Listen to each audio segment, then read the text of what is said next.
பார்வதி பதே ஹர மகாதேவ. தென்னாடுடைய சிவனே போற்றி, எந்நாட்டவர்க்கும் இறைவா போற்றி. தச்சிற்றம்பலம். பொழியான திருமேனி உமிழ்தானம் மிகமேவும் கழியார வரும் யானை கடல் நாழும் மரவா மல்லழியாழும் மல்ல தூவும் அடியார்கள் உளமாறு வழியாகும் வலிதாய வினை கூட நினையவே.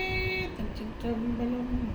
தில்லை குத்தபெருமான் திருடிகளை சிறமேற்கொண்டு குருமகா சன்னிதானங்கள் பொற்பாதம் பணிந்து அடியவர் பெருமக்கள் பொற்பாதம் பணிந்து இன்றைய அபிராமி அந்தாதி சிந்தனையிலே சென்ற வாரம் 6வது பாடலை பார்த்தோம். சென்னியது உன் பொன் திருவடி தாமரை, சிந்தையுள்ளே மன்னியது உன் திருமந்திரம். சிந்தூர வண்ண பெண்ணே, முன்னியனின் அடியாருடன் கூடி முறை முறையே பண்ணியது என்றும் உந்தன் பரம் ஆகம பத்ததியே அப்படின்னு பார்த்தோம். மனம், வாக்கு, காயம் இந்த 3 அம்மையை வழிபடும் முறையை இங்கே மிக அழகாக நமக்கு இந்த பாடலிலே படம் பிடித்து காண்பிக்க. ஏன்னா அவர் அந்த வழிபாட்டில் இருக்கிறார்.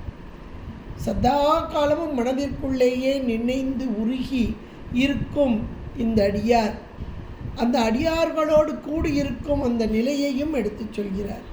ஏன்னா இந்த மனமானது உலகியலில் இருந்தால், ஆனால் அவர்களுக்கு அப்படி இருக்காது. அவங்களாம் ரொம்ப பக்குவம் வாய்ந்தவர்கள். இருந்தாலும் நம் போன்றவர்கள், இப்போ இறை வழிபாடு நன்றாக செய்பவர்கள், அப்புறம் உலகியலுக்குள்ள வரும்போது அந்த தாக்கம் வர வர வர கொஞ்சம் அப்படியே கோவிலுக்கு செல்வது, இப்படி படிக்கிறது, இதெல்லாம் கொஞ்சம் நிறுத்திடும். அது எல்லாருக்கும் ஒரு இயல்பு. ஐயோ இப்படியே போய்கிட்டு இருந்தேன்னா கொஞ்சம் மறந்துட்டேன்னா அப்படின்னு. அப்போ நம் போன்றவர்களுக்குத்தான் 3 முக்கரணங்கள். ஏன்னா வினை வரும் வாயில்கள் இந்த 3 கரணங்கள். மனம், வாக்கு, காயம் 3 தான் வினைகள் உள்ளே வந்து உயிருடைய அறிவை பந்தித்து கொண்டிருக்கிறது. அந்த வினைகளுக்குரிய இந்த இன்ப துன்பத்தை அனுபவிப்பது தான் அடுத்தடுத்த பிறவிகள். இதெல்லாம் இவங்க வந்து ஏற்கனவே நல்லா உணர்ந்தவர்கள், அருளாளர்கள்ன்றவங்க அப்படிப்பட்டவங்க. அதாவது வியாபக அறிவு என்று சொல்லக்கூடிய நாம அறிவு தான். ஆனால் நம்முடைய அறிவிலே இந்த மலம் கலந்திருப்பதால் எதையும் ஒன்றையும் அறிய முடியாத நிலை. அவர்களோ சதா காலமும் அம்மையை துதித்து கொண்டிருப்பதால் வியாபக அறிவை பெற்றவர்கள். அதனால் இந்த துன்பத்திற்கு ஈடாக இவ்வளவு, இந்த தீமைக்கு ஈடாக இவ்வளவு துன்பத்தை அனுபவிக்க வேண்டும், இதையெல்லாம் நன்றாக உணர்ந்தவர். அடுத்தடுத்த பிறவி. அப்போ இதிலிருந்தெல்லாம் நம்மை காக்க வேண்டும் என்ற அருள் உள்ளம், கருணை உள்ளம். மேலான ஒன்று கருணை தான்.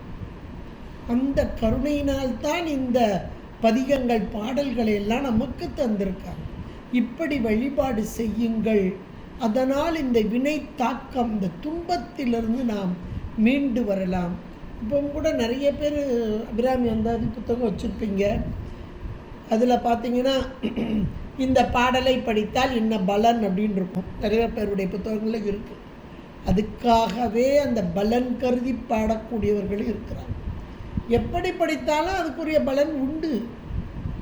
பலன் கருதி படித்தாலும் கருதாமல் படித்தாலும் அதுக்குரிய பலனை அம்மை கொடுத்துட்டு போயிடுவான். இது நமக்காகத்தான் இப்படியெல்லாம் கொடுத்துருக்காங்க. இந்த பலன் வேண்டியாவது இந்த பாடலை படிக்கட்டும், பொருள் தெரியலைனாலும் இந்த பாடலை படிக்கட்டும் அப்படின்னு நம்ம அருளார்கள். நம்ம திருமுறைகள்லாம் அப்படி தான். ஞானசம்பந்த பெருமான் பலச்சுருதினே போட்டார். ஒவ்வொரு பதிகத்துக்கும் பலச்சுருதி போட்டிருக்கார். இந்த பதிகம்னா 10 பாட்டு பாடுனா இந்த பலன் உண்டுன்னு போட்டார். ஆனால் எந்த பதிகத்தை பாடினாலும் எல்லா நலனும் கிட்டும் என்பது தான் உறுதியான உறுதி. இது நம்ம அருளாளர்கள் தான் கருணையே வடிவானவர்கள். நம் பொருட்டாக இந்த சிவன் முத்தல் இறங்கி வந்து அது இறைவனோடு ஒன்றித்து இருந்தவர்கள். அது அவர்களுடைய வாக்கிலே வருவதெல்லாம் இறை வாக்கு. சதா காலம் இந்த முக்கரணங்களால் வழிபாட சொல்லி, இந்த 6வது பாடலில் அவளை முக்கரணங்களால் வழிபாட சொல்லி கடைசியாக சொல்கிறார், அந்த முன்னிய நின் அடியாருடன் கூடி உன்னுடைய அந்த திருமந்திரத்தை அப்படியே மனதுக்குள்ளே வச்சுட்டேன். இந்த மந்திரம் என்னை விட்டு ஒரு காலம் போகக்கூடாது. அப்போ இந்த உடம்பு எடுத்த நான் எங்கே இருக்கணும்னா அடியார் கூட்டத்தோடு சத்சங்கத்தோடு இருக்க வேண்டும். முன்னிய நின் என்றால் முன்னுதல் என்றால் எண்ணுதல் என்ற பொருள். சதா காலமும் அம்மையுடைய திருவடியே எண்ணிக்கொண்டிருக்கும் அந்த அடியாரோடு கூடி நின்று முறைமுறையே பண்ணியது அந்த முறையின் வழியாக. ஏன்னா இந்த பதியங்கள்லாம் பாடல்கள்லாம் முறையாக சொல்லுதல், இடைவிடாது சொல்லுதல், இப்படி சொல்ல வேண்டும் என்று சொல்லுதல். நல்ல ராகமாக படிக்கிறவங்க நிறைய பேர் இருக்காங்க. ஒவ்வொன்றுக்கு ஒரு ராகம் வைத்து அப்படி முறைமுறையாக அந்த அடியாரோடு கூடியிருந்து முறைமுறையே பண்ணியது என்றும் எதை உந்தன் பரம் ஆகம பத்ததி. பத்ததி என்றால் ஆகம வழிவந்த நூல்களை பத்ததி என்று சொல்வார்கள். மேலான பரம் என்றால் மேலான. ஏன்னா அம்மை அப்படின்னாலே இறைவன் வேறு இறைவி வேறு அல்ல. அப்போ இவளுக்குரிய அந்த ஆகம நூல்கள், ஆகம வழிவந்த நூல்கள், இதை பத்ததி என்று சொல்லக்கூடியதாக. அதுதான் இப்போ முறையாக பண்ணியது என்றும் உந்தன் பரம் ஆகம பத்ததியே என்று முடித்தார். அடுத்து சொல்கிறார், அது முடிவிலிருந்து அடுத்து தொடக்கம் வரக்கூடியதாக இருக்கிறது. ததியுருமத்தின் சுழலும் என் ஆவி. ததியுருமத்தில் சுழலும் என் ஆவி தளர்விலதோர் கதியுரு வண்ணம் கருது கண்டாய். அருமையான ஒரு வரி. இன்றைக்கு உயிர்கள் எல்லாம் பிறந்து இறந்து பிறந்து பிறப்பு உண்டேல் இறப்பு உண்டு, இறப்பு உண்டேல் பிறப்பு உண்டு. மாறி மாறி மாறி பிறந்தும் இழந்தும் இறந்துமாக அந்த சுழன்று கொண்டு. அதுக்கு கூட செக்கு மாடும்பாங்க. செக்கு மாடு ஊர் போய் சேராதும்பாங்க. செக்கில் கட்டி விட்டு சுத்த விட்ருப்பாங்க மாடை. நிறைய பேர் பார்த்துருப்பீங்க. நாங்களாம் இந்த கிராமத்தில் அதெல்லாம் பார்த்துருக்கோம். அந்த மாடு சுற்றி சுற்றி தான் வரும். இதை கொண்டு போய் வண்டியில் வண்டிக்குன்னு ஒரு மாடு வச்சுருப்பாங்க, செக்குக்குன்னு மாடு வச்சுருப்பாங்க, வண்டிக்குன்னு வேறு மாடு வச்சுருப்பாங்க. இந்த செக்கில் இருக்க மாட்டை கொண்டு வண்டியில் போட்டுனா இதுக்கு எப்போவுமே என்ன ப்ராக்டிஸ்? சுற்றி சுற்றி வர்றதான் ப்ராக்டிஸ். அதனால் இப்படி சுற்றி சுற்றி தான் வருமே ஒழிய குறிப்பிட்ட ஊரை போய் சேராது. அடுத்து இங்கே ஊர் என்பது மேலான முக்தி, இறைவன் திருவடி. இங்கே மாடு என்பது ஆன்மாக்களாகிய நாம் தான். மீண்டும் மீண்டும் இங்கே நல்வினை தீவினைகளை செய்து கொண்டு அதனால் நன்மை தீமைகளை அனுபவித்து கொண்டு இதெல்லாம் அப்படியே சஞ்சீதத்திலேருந்து பிராரப்திலேருந்து ஆகாமியம் அப்படியே ரொட்டேஷன் சுற்றி சுற்றி வரக்கூடிய பிறவி சூழல் தான். இவர் போய் அவராய், அவர் போய் இவராய், ஒரு தாய் இரு தாய் பல கோடியதாய், எத்தனை தாய் வயிற்றில் பிறத்தல் தான். மாதா உடல் சலித்தாள், வல்வினையேன் கால் சலித்தேன், வேதாவும் கை சலித்து விட்டான. எழுதி எழுதி எழுதி நம்ம தலையெழுத்தை எழுதி எழுதி அவனுக்கே போங்கடா கையே வலிச்சு போச்சு, எத்தனை தடவை தான் உங்கள் தலையெழுத்து எழுதுறது அப்படின்னு சலித்து போய் உட்காந்துட்டான் பிரம்மாவும். எவ்வளோ ஒரு அருமையான வரிகள் பாருங்கள். 84 லட்சம் யோனி பிறவியை கடந்த இந்த மானுட பிறவியை நாம் அடைந்திருக்கிறோம் என்றால் எப்படி என்றால் புல்லாகி பூடாகி புழுவாகி பல்விருகமாகி பறவையாகி பாம்பாகி கல்லாய் மனிதராய் பேயாய் கணங்களாய் வல் அசுரராகி முனிவராய் பேயாய் கணங்களாய் வல் அசுரராகி முனிவராய் தேவராய் செல்லா நின்ற இத்தாவர சங்கமம். எல்லா பிறப்பும் பிறந்து இழைத்தேன், எல்லா பிறப்பும் பிறந்து இழைத்தேன். இந்த வார்த்தையை தான் அப்படியே இவர் கொண்டு வர்றார். ததியுரு மத்தில் சுழலும் என் ஆவி தளர்வு இலதோ. ஒரு அந்த காலத்துலலாம் தயிரை கடைவாங்க. தயிரை கடைகிறாங்கன்னா இப்போ நம்ம ஃப்ரிட்ஜுக்குள்ளே வச்சுட்டு ஆடையை மட்டும் எடுத்து வச்சுட்டு மிக்சியில் போட்டு 2 திருக்குனா அது அழகாக வெண்ணெய் வந்துடுது. அந்த காலத்துலலாம் இதெல்லாம் கிடையாது. மண்பானையில் ஊற்றி வச்சுருப்பாங்க. மாடு வச்சுருக்கவங்களுக்குலாம் தெரியும், ஊற்றி வச்சுருப்பாங்க. அது அந்த காலையில் வெயில் வர்றதுக்கு முந்தி கடைஞ்சால் தான் வெண்ணெய் திரண்டு வரும். அதனால் காலையில் உட்காந்து கடைவாங்க. அது மாடு வச்சுருக்கவங்க பெரிய பானையாக வச்சுருப்பாங்க. அப்போ அந்த பெரிய பானையில் மத்து வச்சு கடையிறது கஷ்டம். ஒரு மத்தை வச்சு ஒரு பக்கத்தில் ஒரு கம்பில் கட்டி விட்டு கயிறு, இப்படி 2 கயிறு இருக்கும், இப்படி கயிறு அவள் இழுப்பாங்க. இழுத்து கடைவாங்க. அதனால கிராமங்கள்லாம் உண்டு. மாடு பண்ணைகள் இப்படியெல்லாம் வச்சுருக்கவங்கள அதை பார்த்துருப்பேன். இப்போ இந்த இழுக்கிற நம்ம பார்க்கும்போது இந்த மத்து இங்கேயும் அங்கேயுமா அசையும். இப்படி இழுத்தா வலது பக்கம் இடது பக்கம் இப்படி கயிறை இழுக்கிறோம் இல்லையா? அப்போ அதே மாதிரி இந்த மத்து இப்படியும் அப்படியுமா அந்த தயிரில் கடந்து அசைஞ்சு வரும். அந்த மத்து என்ன தானாவா அசையுது? அது ஜடப்பொருள், அது அசையாது. அசைவிக்கிறது யார்? அங்கே ஒரு பெண் உட்காந்து, ஒரு இறைச்சி அல்லது அந்த வீட்டு உரிமையாளர் அல்லது மாட்டு பண்ணைக்கு உரிமையாளர், அவள் உட்காந்து கடைவா. அதை நம்ம பார்த்துருக்கோம். அப்போ அந்த கடைய இந்த மத்து இங்கேயும் அங்கேயுமா வர அது ஒரு பெரிய ப்ராசஸ். அந்த காலம்லாம் 1/2 மணி நேரம் கூட ஆகும், இல்லைன்னா 1 மணி நேரம் கூட ஆகும். கடைஞ்சி எப்போ நிறுத்துவாங்கன்னா, இந்த வெண்ணெய் அப்படியே கலண்டு அந்த மோரில் ஒட்டாமல் மேலே மிதக்கும். இதுதான் நவநீதம் அப்படின்னு சொல்லக்கூடிய வெண்ணெய். அது ஒட்டாது. இப்போது அந்த மோருக்குள்ளே தான் இருந்துச்சு அந்த வெண்ணெய். இவ்வளோ நேரம் அதுக்குள்ளே இருந்ததை கடைய இப்போ இந்த நவநீதம் என்று சொல்லக்கூடிய இந்த வெண்ணெய் திரண்டு ஒன்றாக அந்த மோரில் ஒட்டாமல் அப்படி தனித்து மிதக்கும். இப்போ இவளுடைய வேலை முடிந்தது, நிறுத்திடுவா. இந்த கடையிற வேலையை நிறுத்திடுவா. அப்படியே வெண்ணெயை எடுப்பா, தனியாக பிரித்து கொண்டு வரும். இதுதான் சரியான ப்ராசஸ். நம்மக்கிட்ட இன்னைக்கு இதுதான் நடக்கும். மீண்டும் உடல் கொடுக்கப்படுகிறது.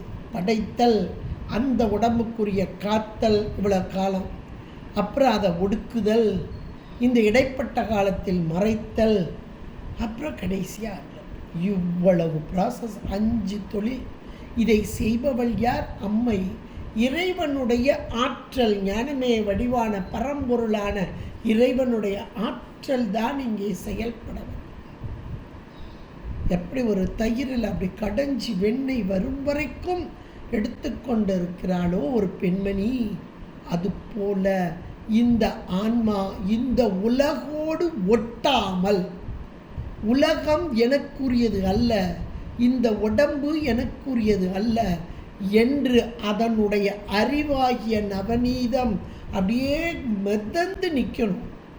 ஒட்டாமல் மிதந்து நிற்கணும். இதுதான் உயிருடைய அறிவு. அப்படியே உயிர் அறிவு பொருள். இந்த உயிர் அறிவு பொருள் இதனில் ஒட்டாமல் நிற்கும் நிலை என்றைக்கு வருகிறதோ, இந்த நிலைதான் கதி, நற்கதி, மேலாம் கதி. அதைத்தான் இங்கே அழகா சொல்றார். கதியுரு வண்ணம் கருது கண்டாய். இப்படி ஒரு ஆன்மாவுக்கு உரிய கதி அடையும் வண்ணமாக. இப்போ இந்த ஆவி என்னத்துக்காக? ஒரு மத்து இங்கேயும் அசைய அதுக்கு வலிக்குமா வலிக்காதா? அதே போல தான் அது கூட. மத்துன்றது ஜடப்பொருள், அதுக்கு கூட வலிக்காது. பார்க்குற நமக்கு ஐயோ இந்த தயிர் மத்துக்கு வாய் இருந்தால் கூட அழுதுரும். 1 மணி நேரமாக போட்டு கடையிற அப்படின்னு நம்மளாம் சொல்லுவோம். நம்முடைய ஆவி இது உயிர் அறிவு பொருள். அறிவு பொருளுக்குத்தானே அனுபவம் உண்டு. அதைத்தான் இங்கே ததியுரு மத்தின் சுழலும் என் ஆவி, அந்த என் ஆவினே போட்டார். ஏன்னா இந்த ஆவி தானாக செயல்படலை, இல்லை இந்த அம்மை தான் செய்கிறா. அப்போ இந்த இடத்துல என் ஆவினே போட்டார். தளர்வு இலதோர் கதி. அப்போ தளர்வு, இந்த இவ்வளவு பிறந்து எழுச்சி அப்படியே ஒரு இழைப்பு, அந்த இழைப்பு நீங்கி, அந்த தளர்வு நீங்கி ஒரு கதி. ஏன்னா எந்த கதி? மேலான கதி, இறைவனுடைய திருவடி. இதுதான் மேலான கதி. அந்த கதியுரு வண்ணம் கருது கண்டாய் என்றால், அப்போ அம்மையுடைய இந்த தொழில் அப்படிப்பட்டதாக இருக்கிறது. உயிர்களாகிய நமக்கு கருணையே வடிவான அம்மை இந்த உயிர்கள் துன்பத்தை அடையக்கூடாது, துன்பமில்லாத அந்த தளர்வு இல்லாததோர் கதியை அடைய வேண்டும். உறும் வண்ணம், அந்த தளர்வு இல்லாததோர் கதி உறும் வண்ணம் கருது கண்டாய் என்றார். அந்த மேலாம் கதியை அடையும் வரைக்கும் இந்த ஆன்மாக்களுக்கு இந்த கீழான பிறவி மேலான பிறவி இதெல்லாம் ஒவ்வொன்றுமே பார்த்திங்கன்னா அந்தந்த வினைகளுக்கு ஏற்றாற் போல சில கீழான பிறவியிலேருந்து மேலான பிறவி கிடைக்கக்கூடியதாக இருக்கும். சில மேலான பிறவியிலேருந்து அது ரொம்ப குறைவாக அப்படி போகும்னு சொல்லுவாங்க. அது மேலான நிலையில் இருக்கிறவங்க தவறுகள் சில லேசில் செய்ய மாட்டாங்க. அப்படியே செய்தால் அவர்களுக்கு கீழான ஒன்று தான், கீழான பிறப்பு தான். அந்த கீழான பிறப்பை அடைந்து தான் மீண்டும் மேலே ஏறி வரணும். அதுக்கு கூட நமக்கு இந்த தாயக்கட்டம் சொல்லுவாங்க. அது ஏனியில் ஏறி ஏறி ஏறி ஏறி போகிறது பரமபதம். பாம்பு கொத்திட்டுனா கீழே வந்து வந்து வந்து ஐயோ பாம்பு இறக்கிட்டேன், ஐயோ பெரிய பாம்பு இறக்கிட்டே போச்சு, வெளியவே வந்துட்டுமே, எவ்வளோ வருத்தப்படுறோம் பாருங்க. இதே போல தான் இந்த வார்த்தைகள் முழுக்க உயிர்களாகிய நம்மை வழி நடத்த வேண்டும், மேலான கதியை அடைய வைக்க வேண்டும் என்பதற்காக அம்மை இந்த பிறவி என்பது இந்த மாயையின் காரியமாகிய உடல், அதனை கொடுத்து இத்தனை காலம் வாழ வைத்து அந்த இன்ப துன்பங்களை அனுபவிக்க வைத்து அந்த இன்ப துன்ப அனுபவத்தினால் அந்த உயிர்கள் ஒரு பக்குவ நிலை, இந்த பக்குவம் தான் வெண்ணெய் திரண்டு வர்றது, பக்குவ நிலையை, அதாவது உலகம் என்னுடையது அல்ல அப்படின்ற ஒரு பக்குவ நிலை வந்த போது இறைவனோடு சேர்த்தல் அருளலாகி, அதான் கதியுறு வண்ணம் கருது கண்டா என்று சொல்லி இது ஒரு பெரிய ப்ராசஸ். நம்ம சைவ சித்தாந்தத்தில் சொல்லக்கூடிய ஐந்தொழில் புரியும் இறைவன் எம்பெருமான் அப்படின்னு நம்ம பார்த்துருக்கோம். தத்துவங்களில் உட்கார்ற அம்மா பேரறிவும் பேராற்றலும் கொண்ட இறைவன் தத்துவங்களின் வண்ணமாக இருந்து தத்துவங்களோடு கூடியிருந்து, ஏன்னா உயிர்களுக்கு அனுகிரகம் செய்வதற்காக இருந்து தத்துவங்களை கூட்டி வைத்து, தத்துவங்களை கூட்டி வச்சோன்னுமே அதுக்கு அறிவு வந்துடாது, ஏன்னா அறியாமையில் கிடக்கும். தத்துவங்களை கூட்டி வச்சாலும் அப்பமும் அதுக்கு அறிவித்தல் என்ற ஒன்றை செய்து, இப்போ எவ்வளோ பெரிய ப்ராசஸ் பாருங்கள். அப்போ இதில் யோசி பார்த்தோம்னா நம்முடைய வேலை எங்கேயாவது இருக்கான்னு தேடி தேடி தேடி தேடி பார்ப்போம். ஒன்று கூட இருக்காது. இதை நம்ம சித்தாந்தம் படிக்கும்போது உணரணும். உணர்ந்துட்டோன்னா ஆஹா நான் பெரிய ஆளுன்னு நினச்சேன், ஆகா நான் ஒரு இவ்வளோ நல்ல ஒரு அறிவு, நல்ல ஒரு உடல், நல்ல ஒரு அழகு, நல்ல ஒரு அந்தஸ்து, என்னால் இவ்வளோ செய்ய முடியும்னு நான் நினச்சேன். நான் வெறும் டம்மி பீஸுன்னு இப்போ தான் தெரியுது. எனக்குள் இருந்து இந்த இறைவன் என்னை நடத்தவில்லை என்றார். என்னால் எதுவும் செய்ய முடியாதுன்ற ஒரு ஆணித்தரமான ஒரு எண்ணம் இதில் வரணும், இந்த வார்த்தையில் வரணும். அத்தனையும் அவன் உள்ளேருந்து அம்மை தான் செய்கிறார். நமக்கு சைவ சித்தாந்தம் ரொம்ப அழகாக சொல்லுது. அருள் இறைவனுடைய கருணை, அது சக்தியாகும் அரந்தனுக்கு.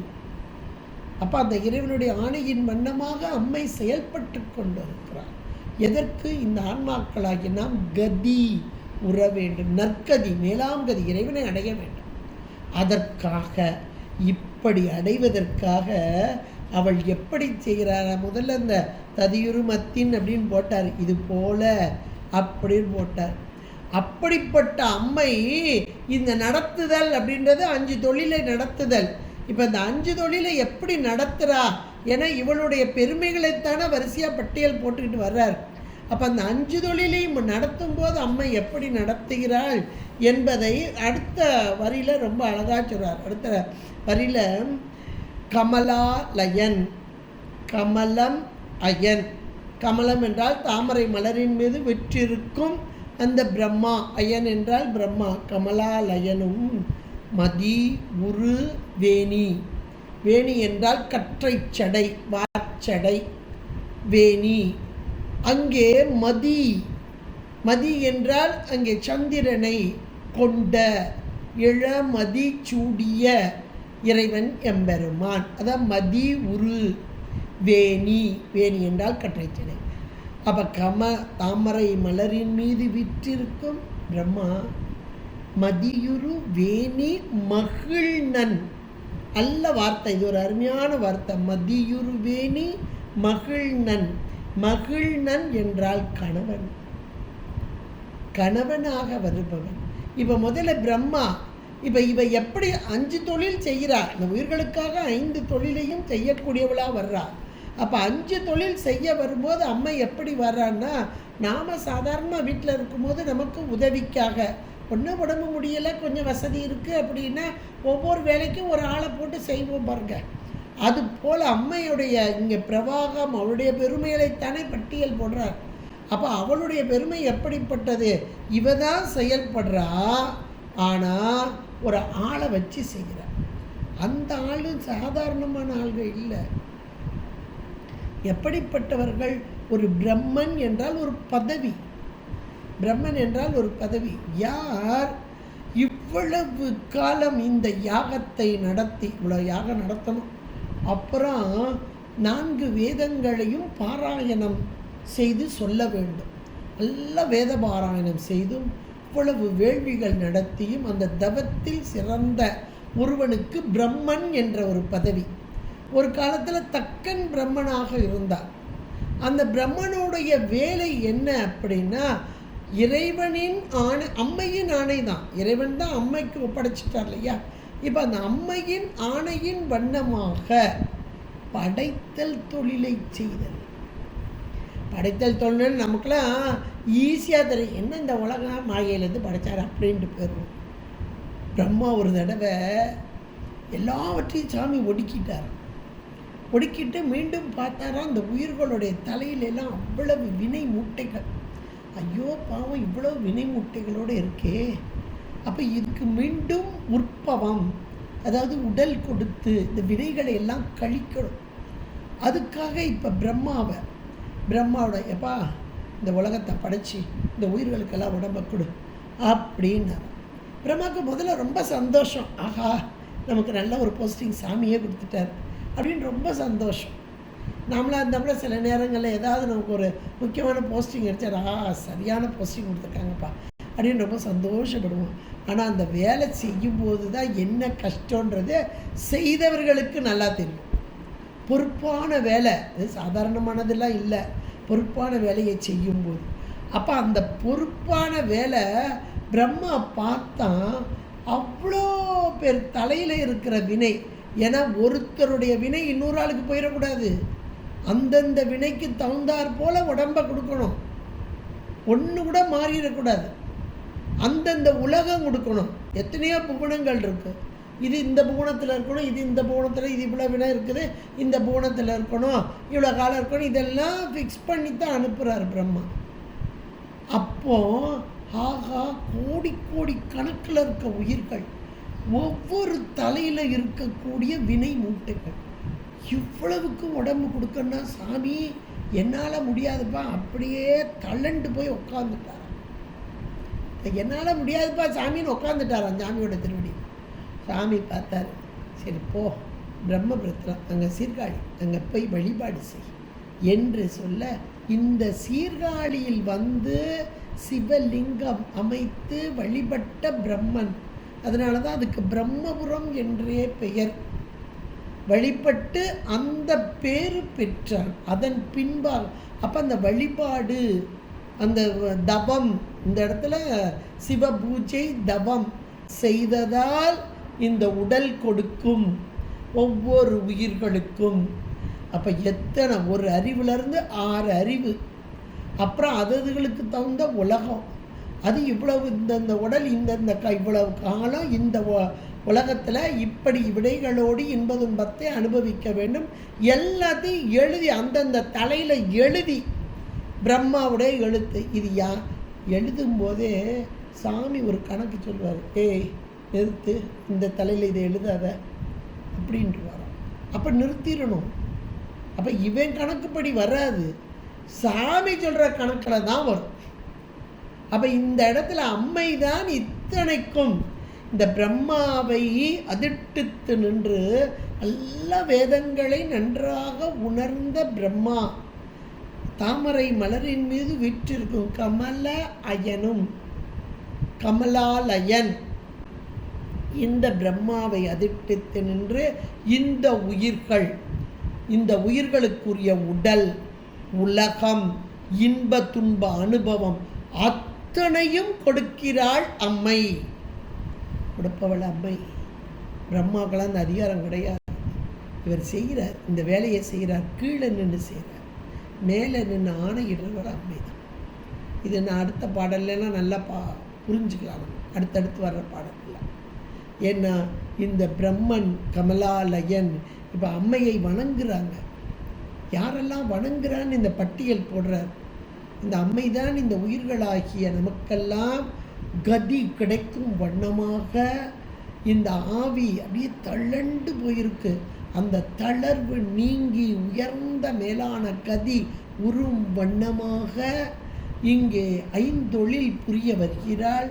அந்த ஐந்தொழிலை புரிய வரும் அன்னை யாரை அதிர்ஷ்டித்து நின்றிருக்கிறார், யார் மூலமாக செயல்படுகிறாள் என்றால் இங்கே அயன் என்று சொல்லக்கூடிய பிரம்மா தாமரை மலரில் மிற்றிருக்கும் இந்த பிரம்மாவின் மூலமாக உயிர்களாகிய நமக்கெல்லாம் இந்த உடல், உலகம் கொடுத்தல் என்ற படைப்பு தொழிலையும் அடுத்து திருமால் சொல்லணும். ஆனால் சுவாமியை சொல்லிட்டு இந்த இடத்துல சுவாமின்றது ருத்ரன். நிறைய பேர் ருத்ரனையே சிவம் என்று சொல்வார்கள். சித்தாந்தம் படித்தவங்களுக்கு நல்லா தெரியும். அதனால் அவங்க முதல்ல நினச்சிக்கிட்டோம். ஏன்னா ருத்ரம் அப்படின்றது மேலான நிலை, சாரூப நிலை என்று சொல்லலாம், இதனுடைய சாரூப நிலை என்று சொல்லலாம். இன்னும் சொல்லப்போனால் ஞானத்தில் அதிகமானது. தத்துவம் படித்தவங்களுக்கு நல்லா தெரியும். ஞானம் அதிகமாக, கிரியை ஆற்றல் சற்று குறைவாக உள்ள ருத்ரன். ஏன்னா ஒடுக்குதல் என்ற ஒரு செயலை செய்பவனுக்கு அதிக அளவான ஞானம் வேண்டும். அது இறைவனுடைய சாரூபமாக ருத்ரனாக. அப்போ ருத்ர அம்சம் என்பது சிவசாரூபம். அப்போ சிவசாரூபம் என்றால் அப்போ இறைவனை போன்ற தோற்றம். அப்போ இறைவனை போன்ற தோற்றம் என்றால் எப்படி இருக்கிறது? மதியுரு வேணி, ஜடாமுடி, ஞானமே, அதான் ஞானம் அதிகமாக. இதெல்லாம் இந்த வார்த்தையிலேயே அங்கே அழகாக சொல்கிறார். மதி உரு வேணி, கற்றை சடை, வார்ச்சடை. இந்த சடாமுடி, ஜடை என்றாலே ஞானம். இந்த ஞானத்தில் வீற்றிருக்கும் மதி. அந்த மதி என்றாலும் ஞானம்தான். ஆனால் அது வானத்தில் இருக்கும்போது தேய்ந்தும் வளர்ந்தும் இருக்கும். இங்கே இறைவனுடைய ஜடாமுடியில் வந்ததால் சத்து பொருளாக என்றும் நிலைத்த பொருளாக நிற்கும் மதியாக. அப்போ அந்த மதியை தன்னுடைய ஜடாமுடியில் ஏற்றுக்கொண்ட மதி உரு வேணி மகிழ்நன், இவனுடைய கணவனை போன்ற சாரூபம் கொண்ட அந்த ருத்ர அம்சமாக மகிழ்நனும். ஏன்னா உயிர்களை பூரா ஒடுக்குதல், இது ஒரு பெரிய ப்ராசஸ். ஒடுக்குதல் தான் பெரிய ப்ராசஸ். சாதாரணமாக கடையில் பார்த்திங்கன்னா காலையில் போய் கடையெல்லாம் திறந்து வைப்பாங்க, பகல்லாம் பார்த்துக்கிடுவாங்க.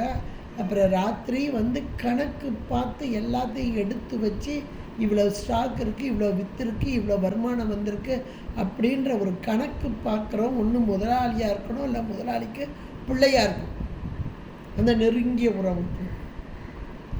அப்போ அந்த ஒடுக்குதல் அப்படின்றது மிகப்பெரிய ப்ராசஸ்.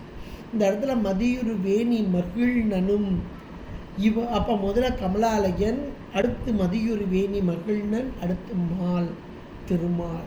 இந்த திருமால் என்பவர் இந்த காலத்திலே உடம்பு கொடுத்தாச்சு, ஒடுக்குவதற்கு இந்த ருத்ர அம்சமாக உள்ள இறைவன். இப்போ இடைப்பட்ட காலம்.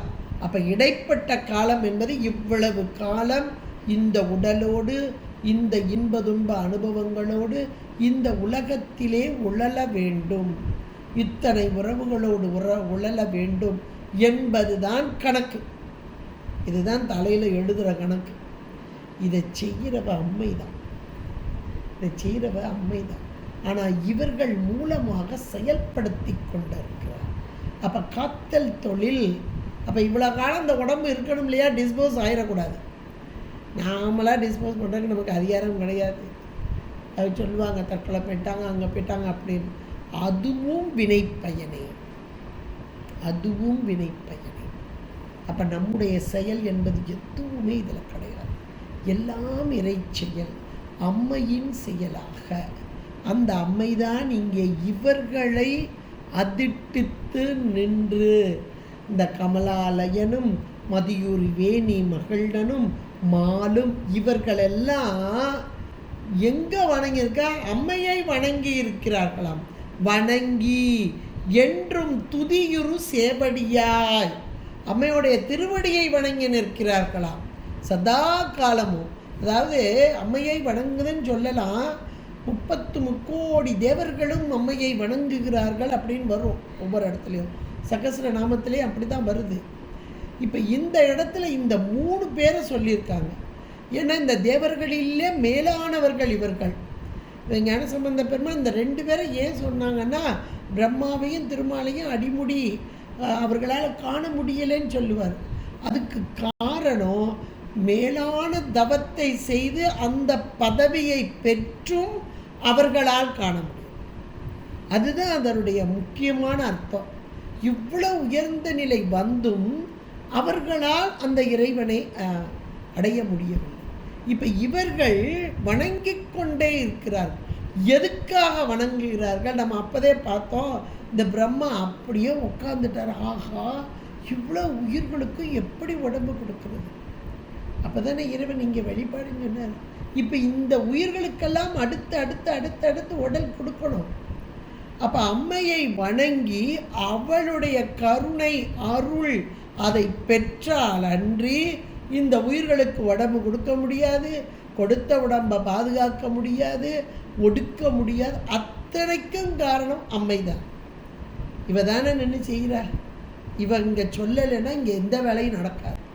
அதனால் இவளை துதித்து வணங்கி கொண்டிருக்கிறார்கள். எவ்வளோ ஒரு அருமையான வரி. அப்போ அந்த 3 பேருமே 33 தேவர்கள் என்று சொல்லலாம். அதை காட்டிலும் இந்த 3 பேரும் வணங்குகிறார்கள். வணங்கும் சேவடி, அம்மையுடைய சேவடியை சொல்றார். துதி உரு சேவடி, சேவடியாய் அப்படிங்கிறார். அப்போ சதா காலமும் அந்த திருவடியே வணங்கி கொண்டிருக்கிறார்கள். அப்போ சதா காலமும் வணங்கி கொண்டிருக்கிறார்கள் என்றால், அதாவது ஒரு அதிகாரி கலெக்டர்னு வச்சுக்கிடுவோமே, ஆஃபீஸ்குள்ளே இருக்கிறார். அவருக்கு அங்கே ஆஃபீஸில் வெளியே எத்தனையோ பேர் வேலை பார்ப்பாங்க. ரொம்ப நெருக்கமானவங்களும் இருப்பாங்க, பெரிய அதில் மேனேஜர் இருப்பாங்க, எவ்வளோ பெரிய ஆஃபீஸர்ஸ் இருப்பாங்க. ஆனால் எல்லாருமே இவருக்கு கீழ்பட்டவங்க. இப்போ எல்லாருமே எப்போ இவர் வருவார், அது கலெக்டர் வருவான்னு காத்திருப்பாங்க. வந்தோடனே முதல்ல விஷ் பண்ணுவாங்க.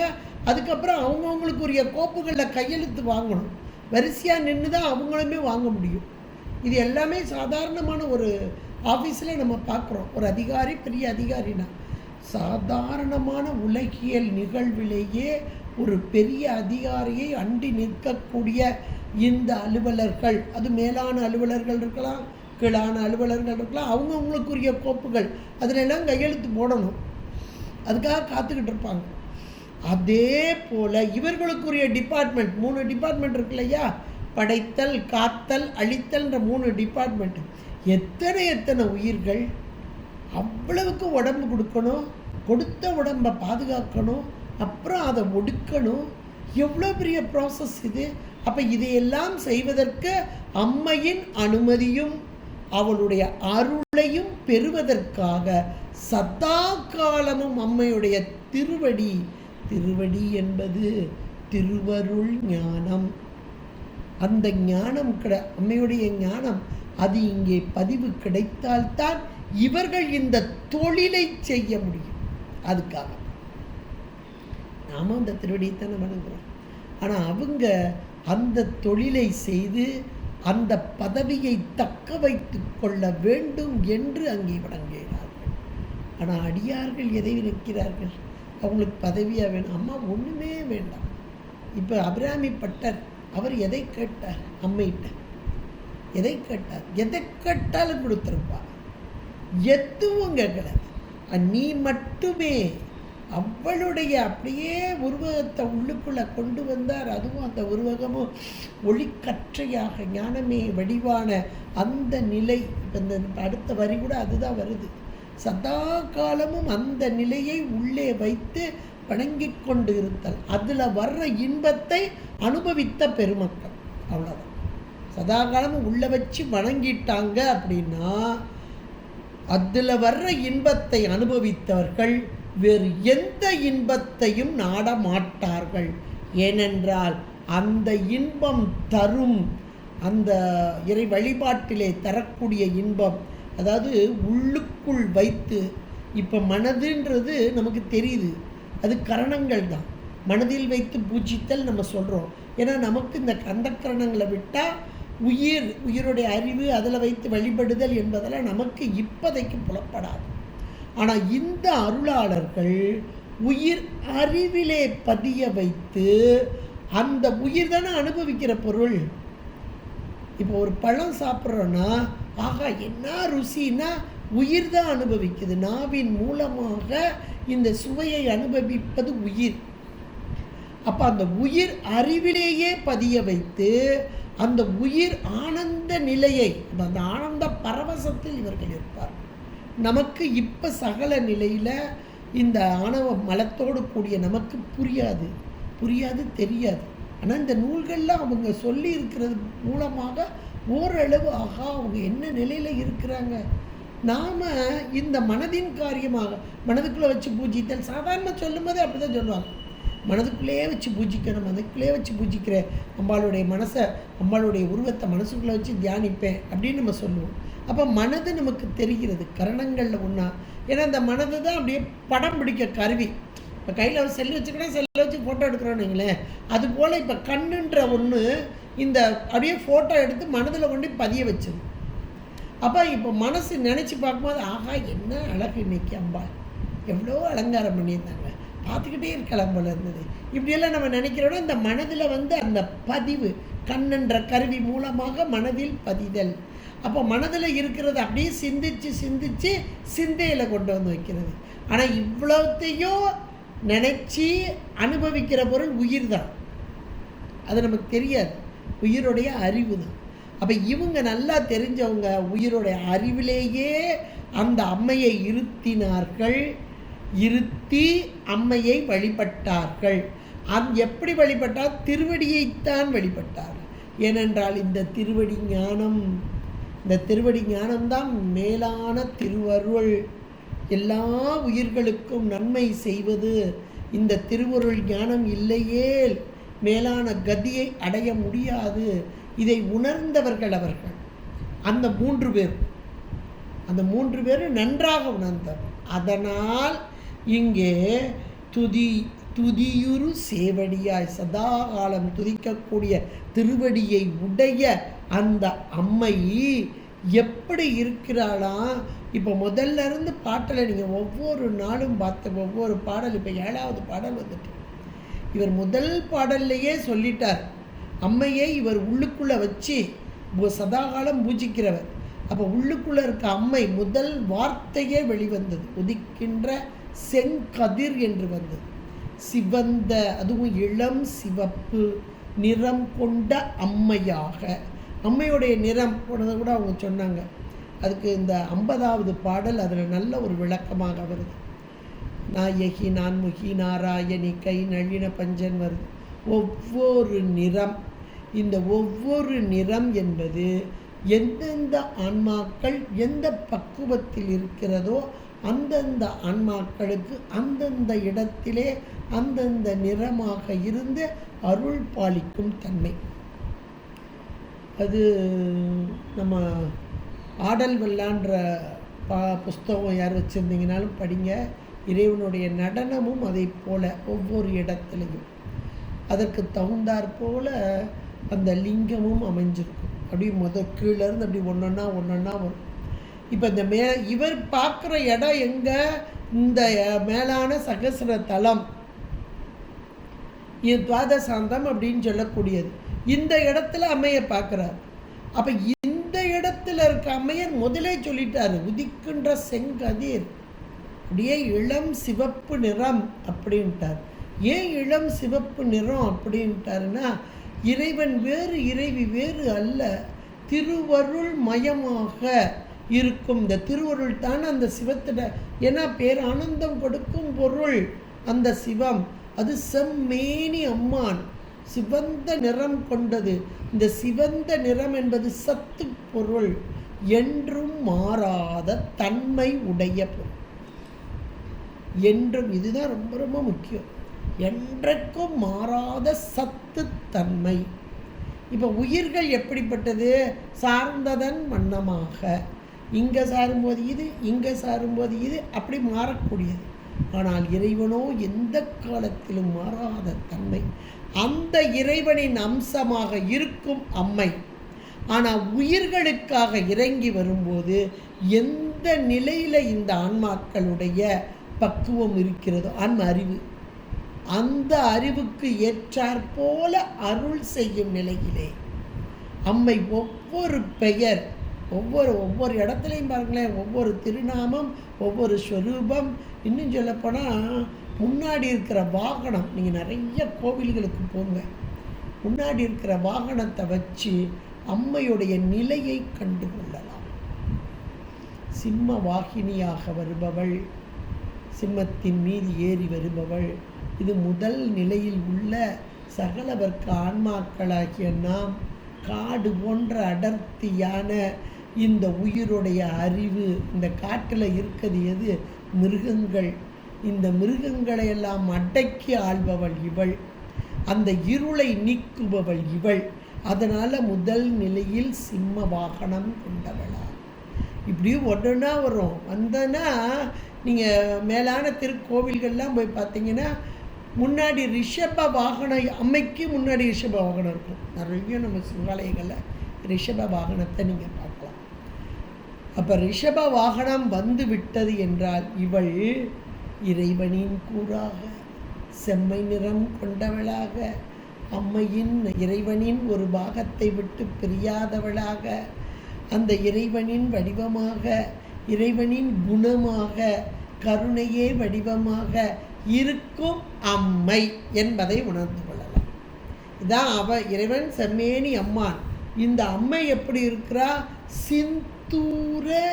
சிந்தூர ஆனன சுந்தரி. சிந்தூரம் சிவந்த நிறம், இன்னொன்று குங்குமம், நல்ல ஒரு அழகான குங்குமம். சிந்தூரம் என்றால் அந்த திலகம், சிவந்த திலகம். எங்கே வச்சிருக்கிறார்? நெற்றி. ஆனனம் என்றால் முகம் என்ற ஒரு பொருள், இங்கே நெற்றி என்று கொள்ள வேண்டும். அப்போ அந்த சிந்தூர திலகத்தை அங்கே நெற்றியிலே கொண்ட அம்மை என்பதாக ஒரு அழகான இந்த ஒரு வார்த்தையிலிருந்து இவர் அம்மையை கண்ட நிலை. அப்போ சிவந்த மேனியாக இங்கே கண்டார். சிவந்த மேனி மட்டும் இல்லை, சுந்தரி என்ற ஒரு வார்த்தையும் உண்டார். சுந்தரம் அழகு, அழகின் வடிவானவள். இந்த அழகு என்பது நாம் இப்போ புற அழகெல்லாம் பார்த்து அப்போ அந்த சுந்தரம்னா இதுதான் அழகு அப்படின்ற ஒரு டெஃபினிஷனில் இருக்கும். உண்மையிலேயே சுந்தரம் என்பது என்றால் எந்த பொருள் மனதிற்கு மகிழ்வை தருகிறதோ அது சுந்தரம். இப்போ ஒரு பொருளை பார்த்தோன்னே நம்ம அறியாமல் ஒரு உள்ளத்துக்குள்ள ஒரு சந்தோஷம் வருதுன்னு பாருங்க, அதுதான் சுந்தரம். இப்போ நீங்கள் சுந்தரர் அப்படின்லாம் பார்த்துருப்பீங்க. சுவாமி பேர் இங்கே ஆலவாயில் அவர் பேர் சுந்தர சொக்கநாதன் சுந்தரர் தானே. அப்போ உயிருக்கு பேரின்பத்தை தரும் பொருள் அதுதான் சுந்தரம். இந்த சிவந்த நிறமும் சிவந்த திலகமும் இட்ட அந்த நெற்றி, அந்த நெற்றி என்பது தானே மேலான அறிவு விளங்கும் பகுதியாக. இப்போ நாம் உயிர்களாகி நமக்கு, ஆனால் நாம் அம்மையை உணர்தல் அப்படின்றது முதல் நிலையில் தான் இருக்கோம். அப்போ நம் பொருட்டாக அப்படி இறங்கி அவர் சொல்கிறார், அந்த தேவாதி தேவர்கள்லாம் சேவடியை வணங்கி கொண்டிருக்கிறார்கள். அந்த துதிக்கக்கூடிய சேவடியை உடைய அம்மை, ஞானமே வடிவான அம்மை, இந்த அம்மை எப்படி இருக்கிறாள் என்றால் சிவந்த நிறம் கொண்டதாக இருக்கிறாள். சிவந்த நிற திலகத்தையும் அந்த நெற்றியிலே உடையவளாக இருக்கும். உயிர்களாகிய நமக்கு பேரானந்தத்தை, மகிழ்ச்சியை தரக்கூடிய அம்மை சுந்தரியே. எவ்வளோ ஒரு அருமையான பாட்டாக அமைச்சு கொடுத்துருக்காரு பாருங்க. இதை நம்ம அப்படியே ஒவ்வொரு பாட்டையும் அடுத்து ஏன்னா இதுக்கு முதல் பாட்டு 6வது பாட்டில் மனம் வாக்கு காயம் மூன்றினாலும் அம்மையை துதித்து வணங்குதல். அப்படி துதித்து வணங்கும்போது முன்னிய அடியாரோடு சதாகாலமும் மனதால் எண்ணிக்கொண்டிருக்கும் அடியார்களோடு முறையாக இந்த பத்ததி செய்தல். இதையெல்லாம் சொன்னார். எதுக்காகன்னா இந்த அம்மையோடைய பெருமைகளை அடுத்து சொல்லணும் அப்படின்றதா இந்த பாட்டை அடுத்து வச்சார். அதான் அந்த அந்தாதி பாடல் என்பது அந்தத்திலிருந்து ஆதிப்பாங்க. அந்தமான சொல் பதம் அது ஆதியாக வரும்பாங்க. அது மட்டும் இல்லை, பொருளிலும் அந்த கோர்வையாக பொருள், அந்த பொருள் சொன்னப்பட்டது. மனம் வாக்கு காயத்தினால் வழிபாடு செய்யும் இந்த அடியவர் பெருமக்கள் இந்த முன்னிய அடியாரோடு கூடி நின்று முறையாக ஆகம பத்ததி செய்யும் அடியார்கள் என்று முடித்து, இப்படிப்பட்ட அடியார்கள் அவர்களுக்கு அம்மை செய்யும் அந்த மேலான நிலை அவர்களுக்கு மட்டுமா? இந்த 3 தெய்வங்கள் என்று சொல்லக்கூடிய இவர்கள் தேவர்கள் என்றாலும் இவர்களும் பசுக்களே. ஏன்னா இறைவனை தவிர மற்ற எல்லாரும் பசுக்கள் தான். அப்போ இவர்களும் பசுக்களே. இவர்களும் இங்கே அம்மையுடைய திருவடியை வணங்கி கொண்டிருக்கிறார்கள். மேலான ஞானம் தரும் அந்த திருவடி, அந்த திருவடியை வணங்குதல். அது இந்த படைப்பு தொழில், காத்தல் தொழில், அழித்தல் தொழில் என அந்த ஒடுக்குதல் என்பது மேலான ஒன்று. அதை இங்கே ருத்ர அம்சமாக உள்ள அந்த இறைவனுக்கு கொடுக்கப்பட்டது. இறைவனுடைய அம்சமாக உள்ள ருத்ரனுக்கு. அதுக்கு தான் இந்த ஒரு அடைமொழி மகிழ் உறும் மதியுருவேணி. மதியுருவேணி மகிழ்நன் 2 வார்த்தை அங்கே அடைமொழியாக அங்கே கொடுக்கப்பட்டது என்றால் அப்படிப்பட்ட ருத்ர அம்சம். அடுத்து மால், அங்கே காத்தல் தொழில். இவர்களெல்லாம் வணங்கி என்றும் துதிரும் சதாகாலம் துதித்து வணங்கக்கூடிய சேவடியை உடைய அம்மை எப்படிப்பட்டவளாக இருக்கிறார்? சிந்தூரம் திலகம், அந்த உச்சி திலகம் உதிக்கின்ற செங்கதிர் உச்சி திலகம்னே முதல்ல சொன்னார். அப்போ அந்த திலகம் எப்படி இருக்கிறது? சிந்தூரம் என்று சொல்லக்கூடிய சிவந்த வண்ணம். சிவந்த வண்ணம் என்பது நித்த பொருளாக, சத்து பொருளாக, என்றும் உள்ள பொருளாக இருக்கும் இவள் உயிர்களாகிய நம்மையெல்லாம் மகிழ்விக்க வருபவள் என்பதை இந்த சுந்தரியே என்று மிக அழகாக இந்த பிரபஞ்சத்தில் கிடந்து உழன்று மீண்டும் ஒரு பிறவி உடல் எடுக்கக்கூடாது என்று கருத்தில் கொண்ட அம்மை, உயிர்களுக்கு நன்மை செய்ய வேண்டும் என்று நினைத்த அம்மை. அதனால தான் அந்த தயிரில் கதியுருமத்தின் ஒரு அருமையான ஓமையாக என்னைக்கு வெண்ணெய் திரண்டு வருதோ அன்னைக்கே அதை வச்சுட்டு அடி போயிடுவாங்க. அதே போல் இங்கே ஞானம் திரண்டு வருதல். ஞானம் வர வர வர வர இந்த உலக போகங்கள் நம்மை விட்டு தானாக நழுவும். இதை நீங்கள் அனுபவமாகவே பார்க்கலாம். நல்ல ஞானிகள், அருளாளர்கள், நம்ம அருளாளர்களை வச்சு தான் நம்ம பார்க்கணும், நம்மளை வச்சு பார்க்கக்கூடாது. நான் முதலெல்லாம் அப்படி செஞ்சேன், இப்போ நான் விட்டுட்டேன் நம்ம எல்லாம் சொல்லிக்கிடுவோம். ஆனால் உண்மைக்கே நம்மளை வச்சு பார்க்கக்கூடாது. அருளாளர்கள் ஏன்னா அவங்க விட்ட நிலை அதுதான் மேலான நிலை. எந்த ஒரு பாசம் பற்று எதுவுமே இல்லாத ஒரு நிலை. இந்த இவர் நமக்கு சொல்லும்போது அமர்நீதி நாயனாரை சொல்லும்போது நல்ல ஒரு இதை போட்டிருப்பார். சேக்கலார் பெருமான் தான் போட்டிருப்பார். அது தராசு